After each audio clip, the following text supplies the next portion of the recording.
Imaginez, vous êtes au volant, perdu dans vos pensées, quand soudain, un berger allemand affolé bondit par la fenêtre ouverte de votre voiture. Il est amaigri, ses côtes saillantes sous son pelage emmêlé.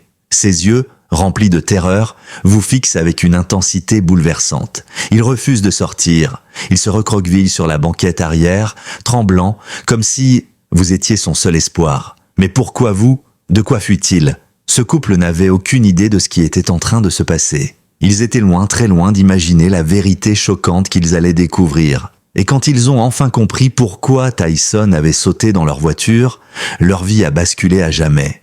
Émilie ajusta la climatisation, poussant un soupir en serrant fermement le volant. Les rues de la ville étaient, comme toujours, bondées. Des conducteurs impatients klaxonnaient à tout va. Un vacarme assourdissant. Le soleil couchant projetait des reflets dorés sur les façades vitrées. Un éclat chaud, mais presque aveuglant. Quelle journée épuisante. Tout ce qu'elle voulait, c'était rentrer chez elle. À côté d'elle, Jake parcourait distraitement son téléphone. Les pieds à moitié posés sur le tableau de bord, il fredonnait la mélodie douce qui passait à la radio. Il venait d'emprunter une rue plus calme quand c'est arrivé. Sans prévenir, une masse floue, tout en fourrure et en mouvement rapide, s'élança depuis le trottoir. Avant même qu'Émilie puisse réagir, un berger allemand plongea à travers la vitre ouverte à l'arrière. La voiture fit une embardée tandis qu'elle freina instinctivement. « Qu'est-ce que... » s'exclama Jake, lâchant son téléphone pour se retourner sur son siège. Le cœur d'Émilie s'emballa. Elle jeta un coup d'œil vers l'arrière. Le chien, maigre à faire peur, couvert de saleté, s'était roulé en boule. Il tremblait de tout son corps, ses côtes, visibles sous son pelage emmêlé, sa queue, repliée, ses oreilles, plaquées contre son crâne, son regard, effaré, passait nerveusement d'Émilie à Jake, comme s'il craignait une attaque imminente. Il avait l'air de fuir quelque chose, au sens littéral du terme. Les mains d'Émilie tremblaient quand elle enclencha le point mort. « D'où il sort ?» murmura-t-elle, la voix encore coupée par la surprise.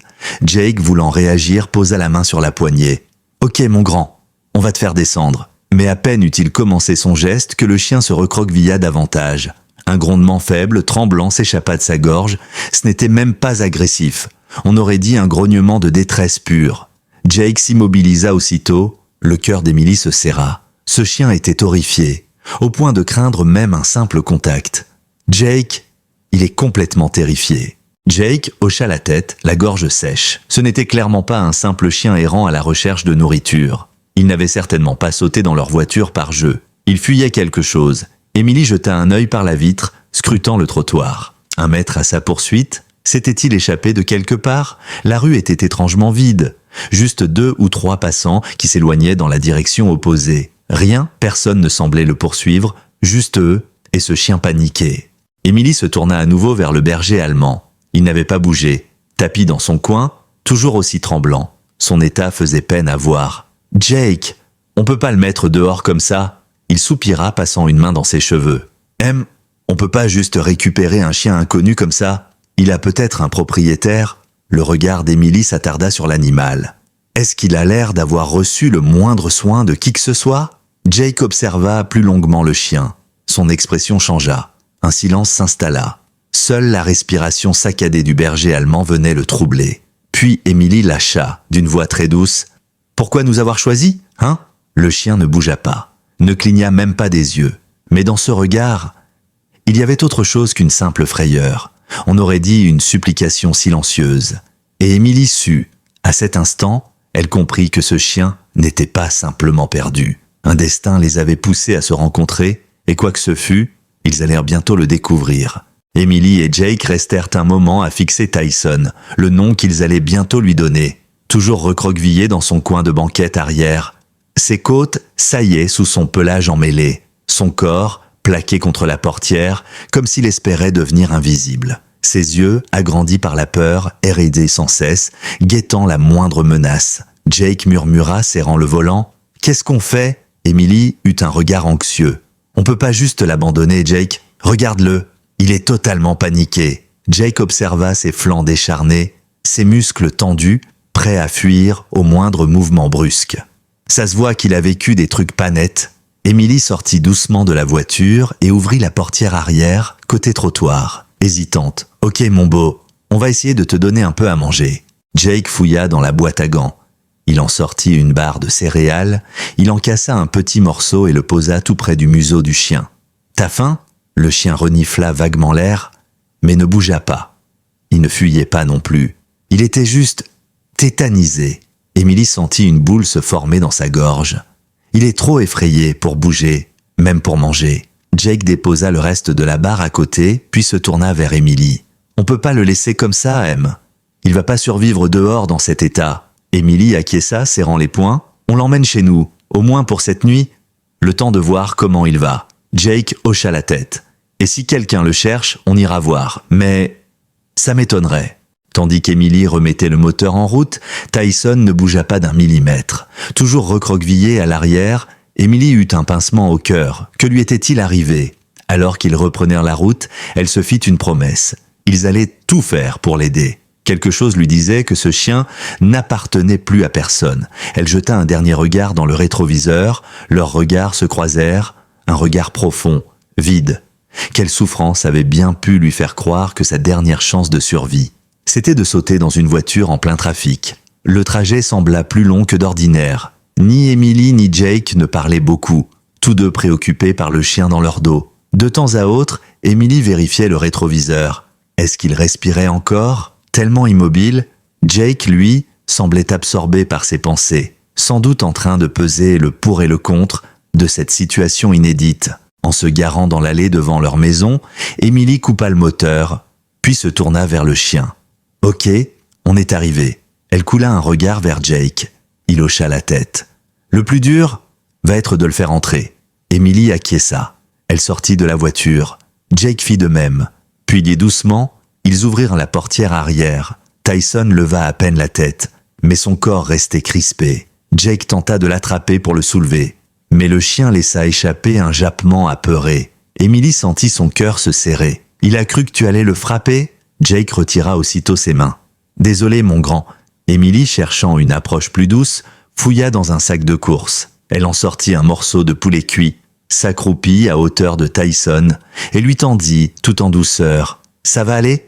On veut juste t'aider. » Le chien renifla l'air. Tiraillé entre la faim et la peur, de longues minutes s'écoulèrent. Puis, très lentement, il avança la gueule et prit le morceau. Émilie en eut presque les larmes aux yeux. Une avancée, minime, mais réelle. Profitant de cette infime confiance, Jake approcha lentement une petite couverture, puis, sans geste brusque, il l'enroula autour de Tyson. Avec précaution, il le souleva et le sortit de la voiture. Cette fois, Tyson ne se débattit pas. Émilie ouvrit la porte d'entrée. Jake le déposa près du canapé. Le chien ne tenta pas de s'enfuir. Il ne chercha même pas à flairer les lieux. Il s'effondra, littéralement, sur la couverture, comme si chaque muscle venait de le lâcher. Recroquevillé, l'air épuisé, Jake se laissa tomber dans un fauteuil, le souffle un peu coupé. Il est complètement brisé. Émilie, la gorge nouée, regarda le pauvre animal. Il n'a jamais dû connaître la sécurité. Elle inspira profondément. Et maintenant, ça dépend de nous. Un silence s'installa. Seul le tic-tac de l'horloge résonnait dans la pièce. Les lumières tamisées du salon donnaient à l'endroit un air chaleureux. Mais l'ambiance demeurait lourde. Tyson n'avait pas bougé d'un pouce. Allongé sur la couverture, il fixait le sol, sans le voir. Il respirait lentement, comme s'il ne comprenait pas ce qu'il faisait là. Émilie s'assit en tailleur, non loin de lui. Elle voulait le rassurer, mais elle savait qu'un geste trop brusque risquait de le terroriser encore plus. Jake, assis sur le canapé, vérifiait son téléphone. Rien, aucune alerte, aucun signalement de chien perdu correspondant à Tyson. Personne ne le cherche, lâcha-t-il en relevant la tête. Émilie ne fut guère surprise. Elle s'approcha un peu et remarqua des cicatrices à peine visibles sous le pelage, et ce regard profondément triste. Comment quelqu'un avait pu laisser un être aussi vulnérable dans un état pareil? Jake, je pense qu'il a été abandonné. Elle marqua une pause, peut-être pire encore. Jake serra les dents. Il jeta un coup d'œil à Tyson, toujours prostré. Il n'y avait pas d'autre explication. Le temps s'égrena, rythmé par la respiration hachée du chien. Puis Émilie parla, à mi-voix, comme pour ne pas briser le calme. On devrait essayer de lui donner un vrai bain de main. Jake haussa un sourcil. « Tu crois qu'il se laissera faire ?» Il pourra pas rester comme ça en tout cas. Elle désigna ses pattes. Regarde toutes ces plaies. Jake hocha la tête, résigné. On fera de notre mieux. Tout en douceur, Emily reporta son regard sur Tyson. Il n'avait pas l'air rassuré, mais il tremblait un peu moins. Un détail infime. Mais parfois, un minuscule pas en avant signifie déjà beaucoup. Au petit matin, la lumière dorée inonda le salon. Tyson était toujours recroquevillé contre la couverture. Il n'avait pas touché à la gamelle d'eau, ni au bol de croquettes que Jake et Emily avaient laissé près de lui. Seul le morceau de poulet de la veille avait disparu. Et encore, avec une extrême hésitation. Emily, son café tiédissant sur la table, ne le quittait pas des yeux. On doit vraiment le nettoyer aujourd'hui, Jake. Son poil était plein de crasse, et elle voyait des petites plaies qui risquèrent de s'infecter. Jake, encore ensommeillé, acquiesça. Ouais, mais va falloir y aller à pas de loup. Il va être paniqué dans la baignoire. Emily inspira profondément. On n'a pas le choix. Ils s'approchèrent de Tyson avec une extrême prudence. Ses oreilles frémirent. Il les entendait. Jake glissa un collier et une laisse autour de son cou, sans tirer. Juste assez pour pouvoir le guider, sans le porter. Dès le moindre contact, Tyson se raidit. La peur reprit le dessus. Emily sentit son propre rythme cardiaque s'accélérer. « Tout va bien, mon grand. Personne ne va te faire de mal. » Jake exerça une légère pression. Un encouragement, Tyson demeura immobile. Puis, lentement, il déplia ses pattes. Emily eut le souffle coupé. Il était si maigre, on aurait dit qu'il allait s'écrouler. Mais il tint bon, tremblant comme une feuille. Jake murmura « Bien, on va y aller doucement. » Pas à pas, ils l'amenèrent jusqu'à la salle de bain. Chaque mètre semblait être un effort colossal, comme s'il n'avait jamais mis une patte dans un vrai foyer. Près de la baignoire, il recommença à trembler. Emily parlait d'une voix posée, presque un murmure. « Je sais que c'est nouveau, mais on va y aller doucement. Tu verras, ça va te faire du bien. » Jake ouvrit le robinet. Réglant la température, il attrapa un pichet et mouilla doucement le pelage de Tyson. Pas directement sous l'eau, juste quelques gouttes. Dès que l'eau effleura son dos, Tyson tressaillit violemment. Un couinement de panique pure lui échappa. Emily et Jake se figèrent. Le pauvre chien haletait, la peur peinte sur son visage. Emily murmura « On ne te fera pas de mal, tu vas voir. » Jake fit mousser un shampoing doux entre ses mains. Puis lentement, il l'appliqua sur la fourrure sale. Tyson resta raide, figé comme une statue. Puis, un grand soupir tremblant lui échappa. Emily souffla. Il se détend un tout petit peu. Jake continua, lentement. Chaque parcelle de son pelage fut nettoyée. Quand vint le moment de rincer, Tyson ne s'agita plus autant. Ses muscles n'étaient plus aussi crispés, comme s'il réalisait enfin que il n'était pas là pour lui faire du mal. L'eau claire emporta la dernière trace de mousse. Emily tendit une grande serviette.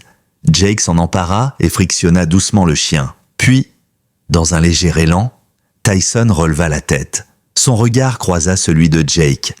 Il n'y avait plus seulement de la peur, il y avait une pointe de curiosité et peut-être même un soupçon de soulagement.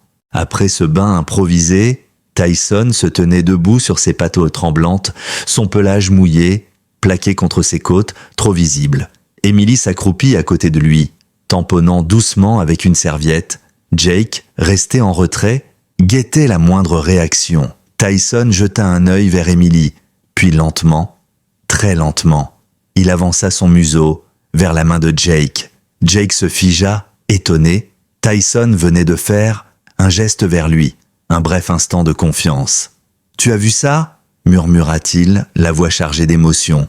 Emily hocha la tête, retenant ses larmes. « Il vient de nous laisser approcher. » De son plein gré, Jake tendit à son tour la main, paume ouverte. Tyson hésita, mais ne s'écarta pas. Au contraire, il le laissa poser la main sur son pelage humide. Emily sentit une chaleur l'envahir. « Il fait un pas vers nous, Jake. » Elle inspira profondément. « C'est énorme !» Tyson ne remuait toujours pas la queue. Il restait sur le qui-vive, mais le simple fait de ne pas fuir, c'était un progrès colossal. Emily se redressa. « Emmenons-le au salon. Il a besoin de repos et de chaleur. » Jake hocha la tête. Et cette fois, Tyson les suivit. Sans qu'ils aient eu besoin de le porter, il marcha, avec prudence, mais volontairement, vers le salon. Emily déroula une nouvelle couverture toute propre près du canapé. « Ici, mon beau, installe-toi. » Tyson s'allongea dessus, encore chancelant, mais il ne tremblait plus autant. Jake et Emily s'assirent à côté, en silence, émus de le voir enfin cesser de se crisper. Le salon était silencieux, à l'exception du léger bruit des gouttes, celles qui tombaient encore de la fourrure de Tyson, et du tic-tac régulier de l'horloge. Tyson s'effondre sur la couverture, le souffle encore un peu court, mais son regard s'était adouci. Il ne dormait pas. Pas encore. C'était comme s'il assimilait enfin la situation. Pour la première fois, il était vraiment en sécurité. Emily caressa doucement le dessus de son crâne, sans insister. Jake se pencha, attentif à la moindre réaction. Rien, pas de mouvement de recul. Au contraire, Tyson semblait accepter leur présence. Emily crut voir, dans ses yeux, un début de paix, un petit refuge après un long cauchemar. Ainsi s'achevait le cauchemar de Tyson. Bien sûr, il restait un long chemin à parcourir, regagner totalement confiance, guérir ses plaies, surmonter son passé. Mais il avait fait son choix. Ce foyer, c'était désormais le sien. Et eux, ils feraient tout pour qu'ils ne se sentent jamais plus abandonnés. Combien d'autres chiens, comme Tyson, errent encore dehors, espérant un jour croiser le regard de quelqu'un, prêt à leur tendre la main. Tant de chiens attendent un second départ, un endroit où se sentir enfin en sécurité. Si l'histoire de Tyson vous a touché, pensez à aimer cette vidéo, abonnez-vous à la chaîne, activez les notifications pour ne manquer aucune nouvelle histoire inspirante. Et si, comme nous vous pensez que chaque chien mérite une deuxième chance, partagez cette vidéo avec un proche qui aime les animaux. Ensemble, nous pouvons vraiment faire la différence.